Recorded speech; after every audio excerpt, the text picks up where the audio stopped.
Olá!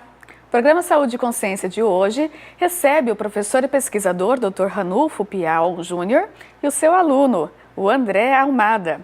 Vamos conhecer o trabalho desenvolvido por eles no programa de pós-graduação em ciência animal, com ênfase em produtos bioativos da Unipar, envolvendo aditivos na alimentação animal.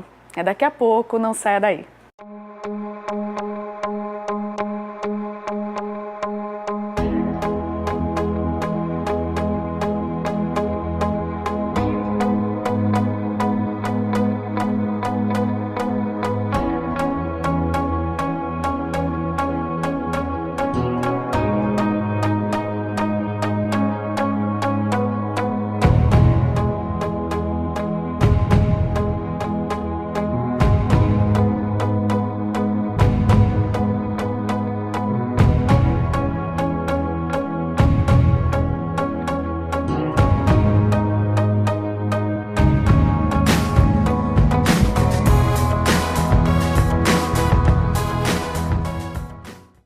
Estamos de volta com o programa Saúde e Consciência. Em nossos estúdios recebemos o Dr. Ranulfo e o seu aluno André. Muito obrigada pela participação de vocês em nosso programa. É um grande prazer tê-los novamente conosco para contar um pouco mais sobre as pesquisas que vocês desenvolvem. Então, muito obrigada. André, por gentileza, antes da gente começar a conversar um pouco sobre o projeto de pesquisa, eu queria conhecer você um pouco melhor. Você é graduado em quê? Eu sou graduado em zootecnia, né, pela Universidade Estadual Mato Grosso do Sul, no campus de Aquidauana, né?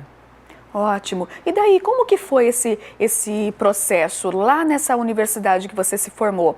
Você fazia iniciação científica, pesquisa? Você já tinha esse interesse pela pesquisa? Como que era? O meu foco inicial durante a graduação não era realmente a pesquisa.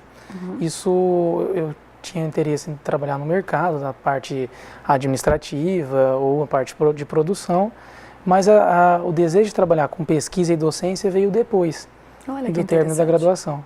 E daí, como que foi você encontrar algum local que ofertasse esses projetos para você começar, então, a desenvolver isso? Certo.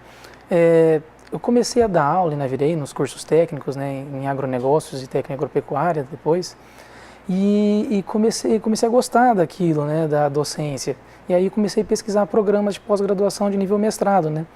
E foi quando eu encontrei a Unipar e fiz a pesquisa dos professores, as disciplinas. Na época tinha uma disciplina que era de aditivos alimentares, uma área que eu gosto bastante. E aí foi quando eu entrei em contato, vi quem ministrava, era o professor Ranulfo, e aí que comecei a fazer os contatos antes de ingressar aqui no programa. Aí, a partir dessa busca, dessa pesquisa, você fez uma prova para entrar no programa de mestrado da universidade. Passei pelo processo seletivo, e aí foi quando a gente ingressou em 2015. Ah, tá. E daí você teve que mudar aqui para Umuarama ou você faz isso à distância? Como que é? Naquela época, durante o mestrado, não. Eu fazia à distância porque eu ainda tinha um emprego, trabalhava numa empresa de nutrição e ministrava aulas à noite. Então, eu conseguia conciliar os três. E aí, conforme o tempo foi passando, eu fui começando a priorizar mais a pós, né? Porque é uma coisa que realmente exige da gente também, né? Conforme a gente dá mais foco, a gente pode fazer um trabalho melhor, mais bem feito. E aí foi quando eu comecei a dar mais atenção na pós-graduação. Aí hoje você mudou aqui para Umuarama, você está morando aqui? Estou morando aqui. E daí está fazendo o programa já de doutorado, né? Isso, agora doutorado desde 2017, né, do ano passado, sou egresso do programa de doutorado, Ciência Animal, com ênfase em produtos bioativos. Você teve algum auxílio, André? Auxílio, assim, eu falo de bolsa, alguma coisa que durante o mestrado ou agora no doutorado? Sim, durante o mestrado eu iniciei com a Bolsa PIT, né, que é de auxílio de permanência. Depois eu virei taxista, né, me tornei taxista, e no começo do doutorado eu fui bolsista CAPES, né, que é no que o governo ia dar esse incentivo para a gente poder estar estudando, né, realizando pesquisa na instituição. O professor Ranulfo, ele citou 3 modalidades. Você podia explicar para nós um pouquinho melhor que modalidades que são essas que são ofertadas? Sim, a taxa, o aluno, ele praticamente recebe o valor da mensalidade e então ele praticamente faz a pós-graduação e sem ter que pagar essa mensalidade. Então é um sistema de taxa. A pós-graduação também tem a bolsa, né? A bolsa é uma bolsa que tem um valor razoável, onde o aluno ele recebe uma bolsa da CAPES e E ele participa de várias atividades de pesquisa, acompanhamento das atividades da pós-graduação e da graduação e recebe uma bolsa para que ele possa estar fazendo esse doutorado. E daí esse valor não tem que repassar para a universidade nem nada, é um valor para ele. É um valor para ele, é um valor praticamente como se fosse um salário, né? Sim. Que ele recebe para ele mesmo. O fomento que vem para poder custear esses valores, daí é via CAPES. Isso, via CAPES. Né? Nós Ótimo. temos a taxa e nós temos essa bolsa e também nós temos, a universidade também, ela tem uma taxa que o aluno recebe também um desconto para fazer o mestrado e doutorado. Essa é aquela modalidade de PIT que Isso. você comentou, que você começou no mestrado com essa bolsa PIT, né? Praticamente o André, ele foi auxiliado durante todo o mestrado e doutorado, né, com bolsa PIT, depois como taxista e depois como bolsista também. Né? Isso tem o mérito dele também, porque a bolsa existe um processo seletivo. Tem um processo seletivo. Um processo seletivo. Mas Passei isso é pelas muito 3 modalidades, né, Sim. ofertadas de bolsa. Mas é extremamente importante, né? Porque Sim, claro. auxilia, muitas vezes a pessoa não consegue custear todo o valor para conseguir finalizar um programa de mestrado e doutorado e ter essas oportunidades que a universidade oferece é muito importante, né? interessante. Bom, então os programas do Ciência Animal é com ênfase em produtos bioativos. Ele tem um nível de mestrado e doutorado que o aluno pode dar essa continuidade. E valeu a pena, André, deixar o trabalho para continuar o programa aí e agora o doutorado? Valeu, está valendo a pena, né, essas renúncias, né, essas que a gente vem fazendo, para realmente obter alguma coisa maior, né, depois de tudo isso, né, que é o nosso foco, né, o que a gente está tentando fazer. André, você comentou que você gostava, quando você começou a pesquisar a universidade, para entrar, né, na pesquisa e nessa parte da pós-graduação, que você encontrou então uma linha de pesquisa que trabalhava com aditivos. Então, acredito que seja o teu foco no mestrado e no doutorado é com esses aditivos, né? Isso. Mas o que é esse aditivo? Os aditivos, né, eles são ingredientes, né, que são adicionados à alimentação animal em baixas quantidades, que podem proporcionar um melhor desempenho. No caso de animais de produção, seria um melhor desempenho produtivo, né, que eles podem garantir. Embora existem outros benefícios também. A gente pode pensar nele como se fosse um suplemento do humano? Quando a gente usa, né, suplemento na alimentação, enfim, alguma coisa assim, mais ou menos o equivalente para a parte animal, será? Sim. Sim. No caso, a ideia de suplemento às vezes vai parecer que é um acréscimo maior de ingredientes, né? Quando a gente trata de animal, às vezes o suplemento seria com adição de 500 gramas animal dia, que isso existe, né? Suplementação, às vezes 100 gramas, enfim. E já um aditivo não, é extremamente baixas quantidades, né? A gente trabalhou com probiótico durante o mestrado, e a nível de inclusão era de 5 gramas por animal, então é um nível de inclusão muito baixo. Mas esses aditivos seria o quê?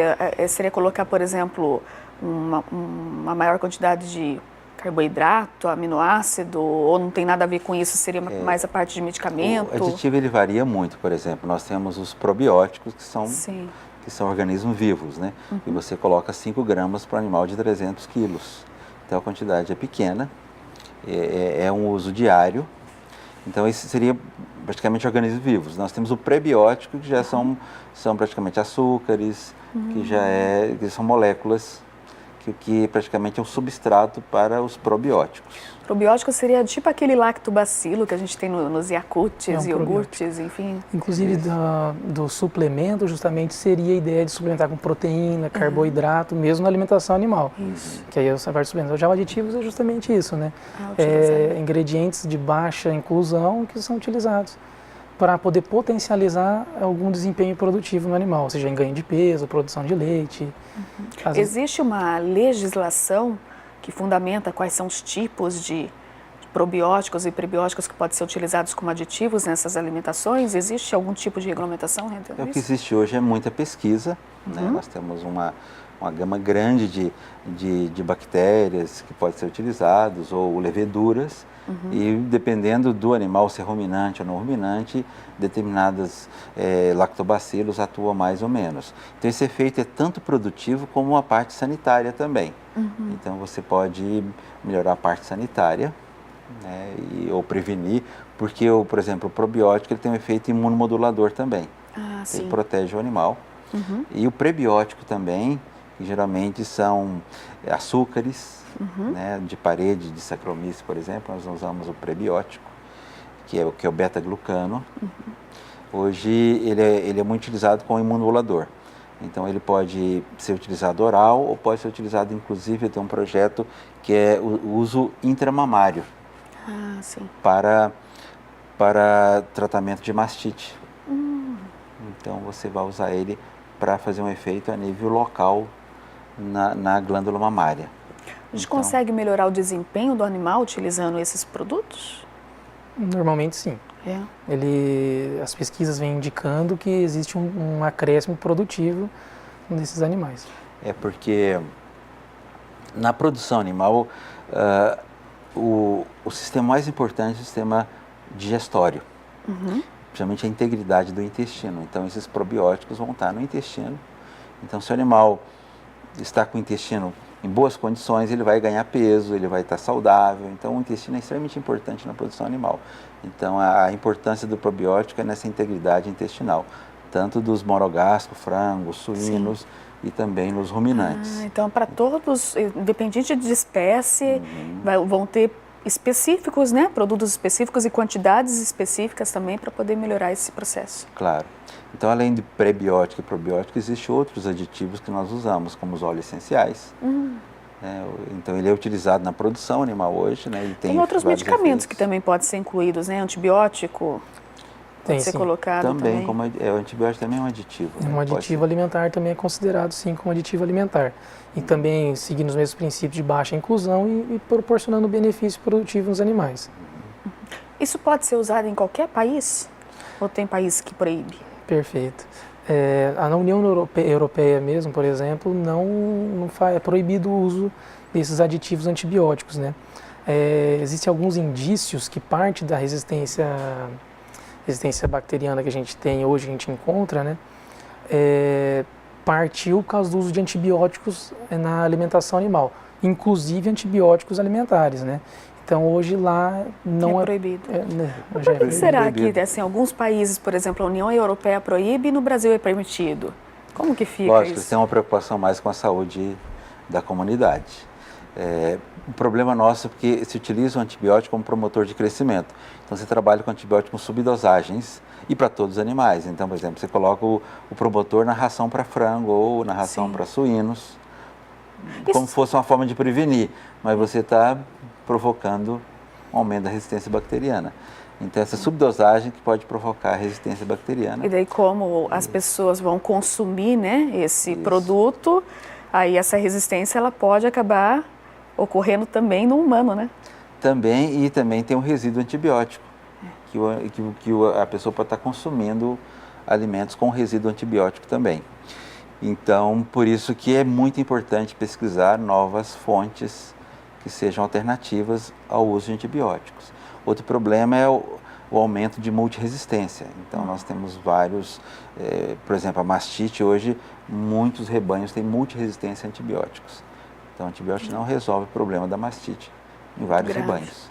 Então, é muito sério, por isso que é importante pesquisar outras fontes, como os probióticos, prebióticos, óleos essenciais, homeopatia, que são aditivos alternativos que nós podemos utilizar. Por isso que a importância da pesquisa nessa área, que está ligada à saúde pública também. Com menor risco até, inclusive, na hora de passar isso no consumo para os demais animais da cadeia. Nós vamos para um rápido intervalo e no retorno nós vamos conhecer um pouquinho sobre esse projeto de pesquisa, então, utilizando os óleos essenciais, sobre a mastite, enfim, sobre os demais que vocês desenvolvem. Você que está em casa, não sai daí, nós voltamos já.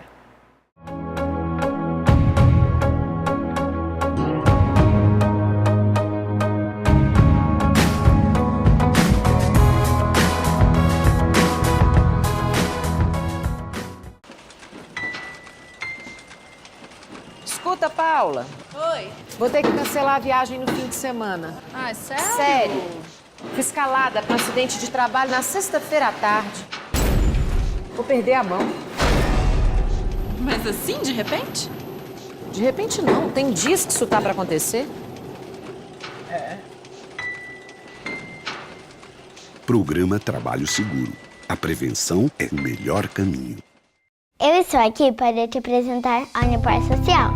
Você sabia que a Universidade Paranaense é uma instituição comprometida também com a comunidade externa? É isso mesmo. Além de oferecer todo o suporte necessário para os seus alunos, ela investe todos os anos em mais de 300 projetos que beneficiam cerca de 1 milhão de pessoas, direta e indiretamente no seu raio de influência. E eu tenho mais uma boa notícia para te dar. Agora você fica por dentro de todas essas ações acessando o site social.unipar.br. Unipar Social, transformando projetos em benefícios. Capacitar profissionais para atuação no campo da biotecnologia agrária. Esse é o compromisso do mestrado e doutorado em Biotecnologia Aplicada à Agricultura da Universidade Paranaense, recomendado pela CAPES. Com moderna infraestrutura e corpo docente com formação internacional, o mestrado em Biotecnologia Aplicada à Agricultura da Unipar prepara os melhores mestres e doutores para o mercado de trabalho. Venha fazer parte desta equipe de sucesso. Unipar, um espaço para o seu talento.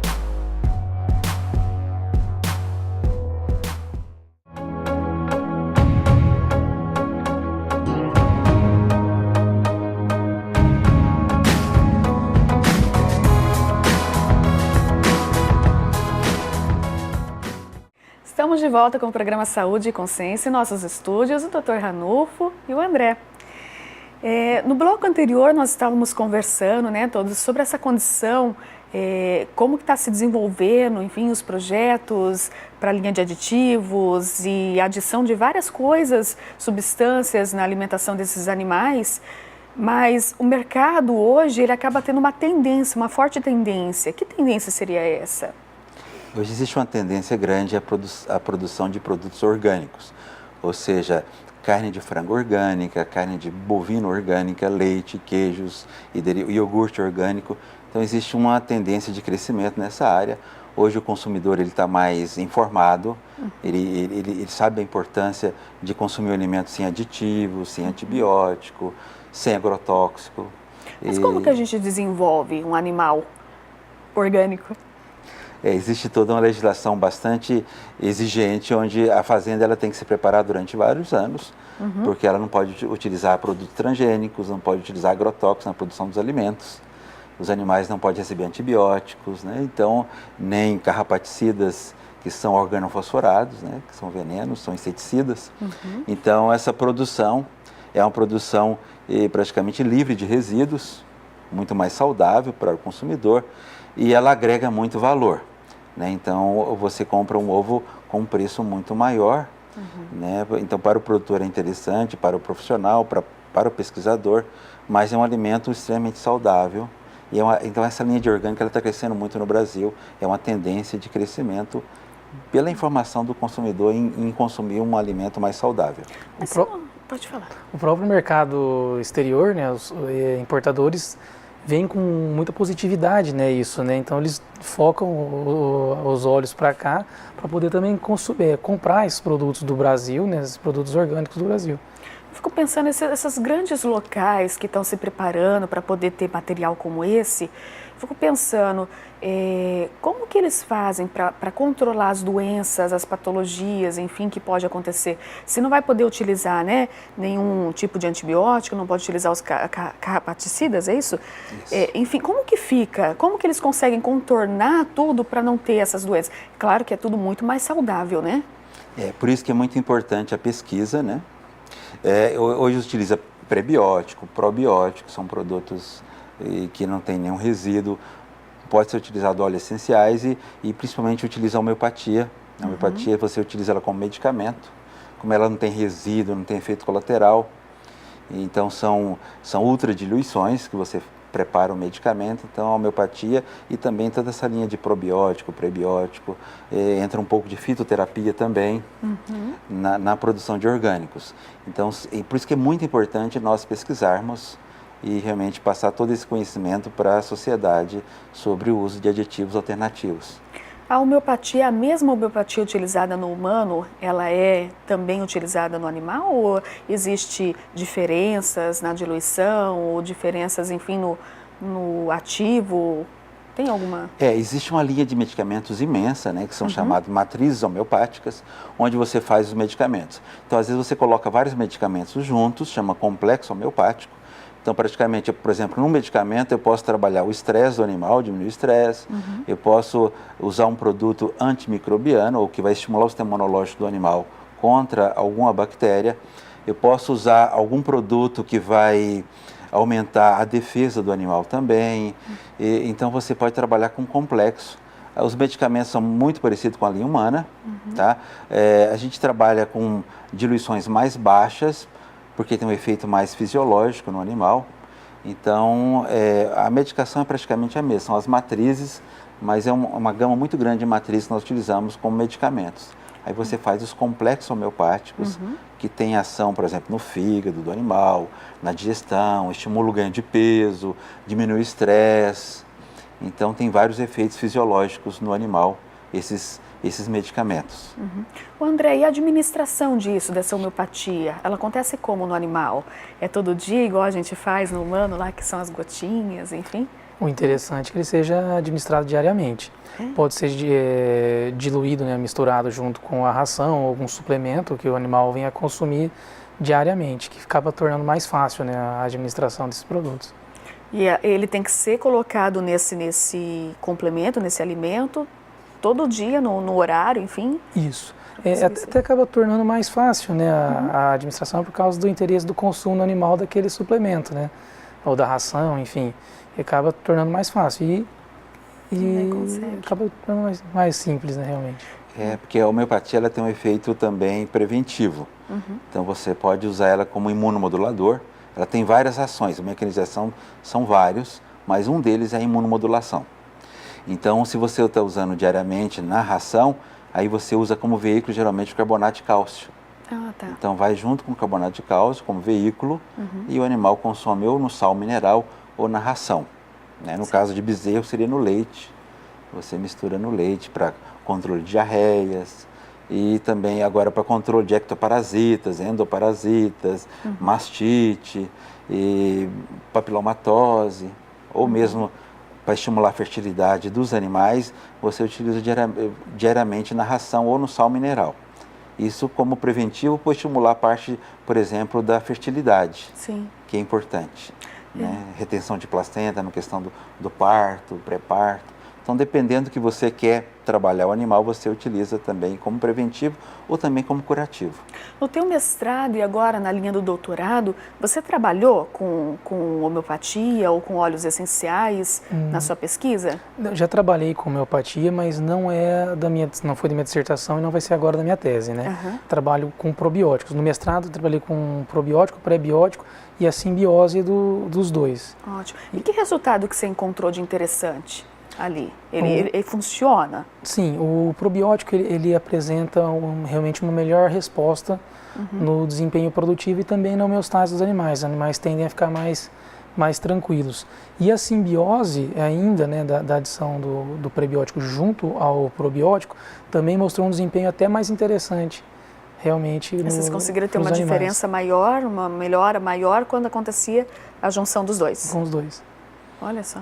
Porque o prebiótico é como se fosse substrato para o probiótico. Então ele acaba auxiliando o probiótico. Que probiótico e prebiótico que você utilizou? A gente usou as leveduras, né, Saccharomyces cerevisiae, e várias cepas, né, de bacilos, né, lactobacilos, por esses animais, né. E você trabalhava com quais animais na tua pesquisa? Nós trabalhamos no confinamento com novilhas Nelore, né. E geralmente com próximo a 2 anos, né, a gente fez durante 90 dias. Aí era tratamento diário, suplementação por 90 junto com a ração. dias, junto com a ração. E você mesmo ia lá todos os dias, também colocava? Tinha uma equipe, né, professor? Tem toda uma equipe, nós temos os bolsistas PIBIC, nós temos os PICs, então nós envolvemos alunos da graduação na pesquisa, e isso é muito importante, né? Que a pós-graduação também possa envolver os alunos, então eles também estão na publicação dos trabalhos, dos artigos, Eles também participaram do congresso internacional que teve aqui na Unipar. Então, eles são bastante envolvidos na pesquisa. Então, o doutorado dele agora é com um bovino de leite. Nós trabalhamos com bovinocultura de corte, usando probiótico e prebiótico. Agora nós vamos trabalhar com gado de leite. Mas como que você consegue, assim, confirmar de fato que teve uma melhora do animal? Que tipo de amostra? Tem que tirar a amostra de que forma, assim, para você conseguir fazer essas confirmações? Durante o mestrado, nós fizemos o acompanhamento periódico a cada 30 dias, né? Considerando o dia zero, nós fazíamos as pesagens, coleta de sangue, né, dos animais, para poder também medir os parâmetros de homeostase. E fazíamos também com uma tabela de reatividade, né, que seria o estresse dos animais, né?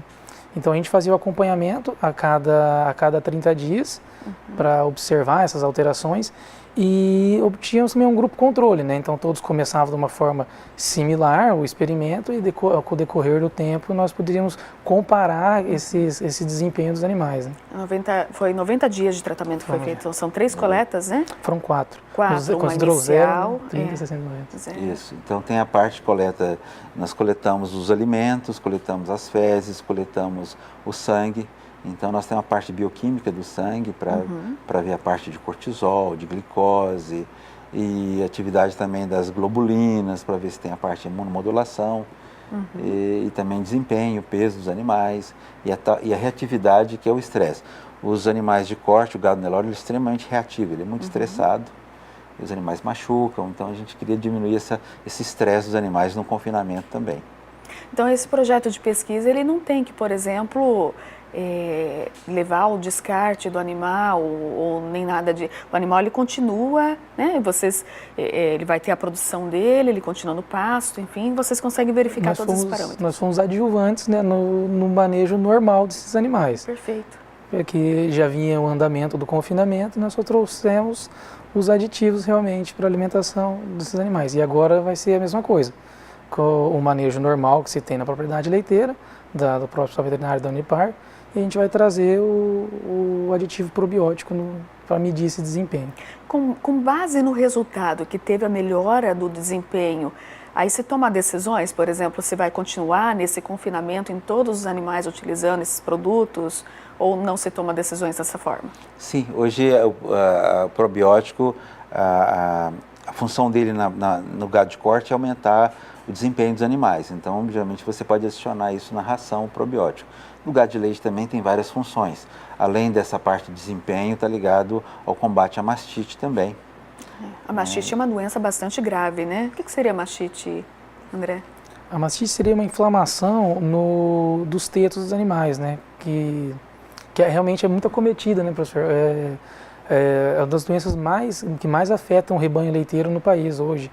Então é uma atenção muito grande que a gente tem que dar realmente para o combate da mastite desses animais. Então é um interesse muito grande. E o legal agora a gente está trabalhando com pecuária leiteira, né, com gado leiteiro, é realmente que é imediato o acréscimo que se traz, né? Então o leite é diário naquilo. Então vai ser muito interessante a gente poder observar a melhora no desempenho com o uso de probióticos.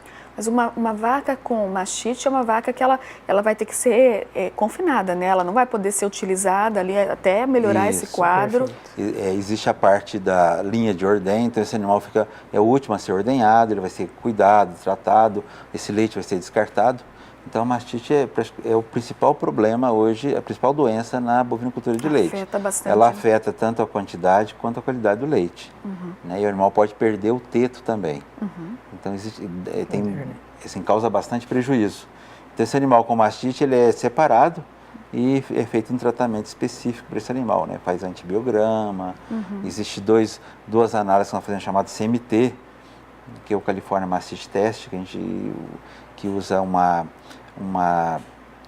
reação para ver se o animal está com mastite subclínica, e existe outra análise chamada CCS, que é contagem de células somáticas, que conta a quantidade de células de leucócitos que estão no leite devido à inflamação da glândula mamária. Isso é importante, André, no manejo. E agora, qual que é a perspectiva, então, no doutorado? O que você vai conduzir no teu projeto? A gente vai trabalhar agora focado com o probiótico e vai fazer em níveis. A gente talvez trabalhar com uma quantidade baixa de probiótico e uma quantidade alta, e medir o desempenho e talvez até fazer a curva de desempenho econômico do uso do produto. É engraçado, né? Porque a gente sempre traz novos questionamentos a partir dos resultados que a gente obteve no anterior. Então, com certeza, os dados do teu mestrado acabam contribuindo para o desenvolvimento do teu projeto de doutorado. Vocês estão de parabéns. Excelente, né, pesquisa que vocês desenvolvem aqui dentro da universidade e que acaba trazendo resultados que podem ser aplicados diretamente. Isso foi um esforço muito grande, né, nosso, principalmente do professor Ranulfo, que era realmente continuar a ideia de trabalhar com o que a gente trabalhou durante o mestrado, para a gente realmente começar uma pesquisa e terminar uma pesquisa em determinado assunto. Perfeito, André. Eu agradeço a participação de vocês no programa e eu vou ficar esperando você terminar os seus dados lá do doutorado para a gente vir contar para o pessoal lá de casa, né, o que tem de novidade aí em relação então a esse manejo dos prebióticos e probióticos em quantidades, né, maiores ou menores, enfim, para o desempenho dos animais. Ok, à disposição. Eu agradeço muito você que está em casa e eu espero você na próxima semana.